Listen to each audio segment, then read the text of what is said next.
1 Kings chapter 19 verse 1 to 21. And Ahab told Jezebel all that Elijah had done, also how he had executed all the prophets with the sword. Then Jezebel sent a messenger to Elijah, saying, So let the gods do to me, and more also, if I do not make your life as the life of one of them by tomorrow about this time. And when he saw that, he arose and ran for his life, and went to Beersheba, which belongs to Judah, and left his servant there. But he himself went a day's journey into the wilderness, and came and sat down under a broom tree. And he prayed that he might die, and said, It is enough. Now, Lord, take my life, for I am no better than my fathers. Then as he lay and slept under a broom tree, suddenly an angel touched him, and said to him, Rise and eat. Then he looked, and there by his head was a cake baked on coals, and a jar of water. So he ate and drank, and lay down again. And the angel of the Lord came back the second time, and touched him, and said, Rise and eat, because the journey is too great for you. So he rose, and ate and drank, and he went in the strength of that food 40 days and 40 nights as far as Horeb, the mountain of God. And there he went into a cave, and spent the night in that place.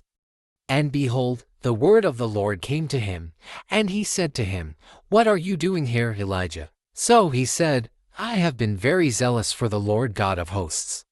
For the children of Israel have forsaken your covenant, torn down your altars, and killed your prophets with the sword. I alone am left, and they seek to take my life. Then he said, Go out, and stand on the mountain before the Lord. And behold, the Lord passed by, and a great and strong wind tore into the mountains and broke the rocks in pieces before the Lord. But the Lord was not in the wind. And after the wind an earthquake, but the Lord was not in the earthquake. And after the earthquake a fire, but the Lord was not in the fire.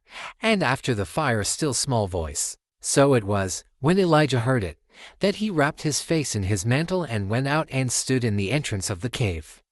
Suddenly a voice came to him, and said, What are you doing here, Elijah? And he said, I have been very zealous for the Lord God of hosts. Because the children of Israel have forsaken your covenant, torn down your altars, and killed your prophets with the sword. I alone am left, and they seek to take my life. Then the Lord said to him, Go, return on your way to the wilderness of Damascus.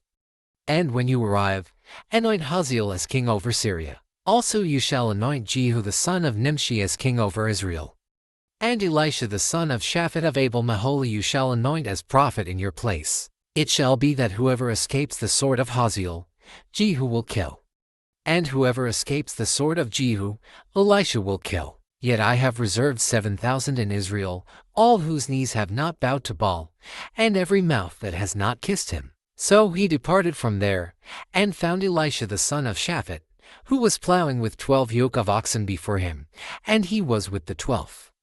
Then Elijah passed by him and threw his mantle on him. And he left the oxen and ran after Elijah, and said, Please let me kiss my father and my mother, and then I will follow you.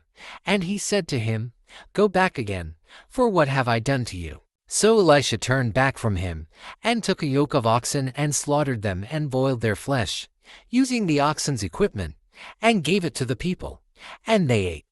Then he arose and followed Elijah, and became his servant.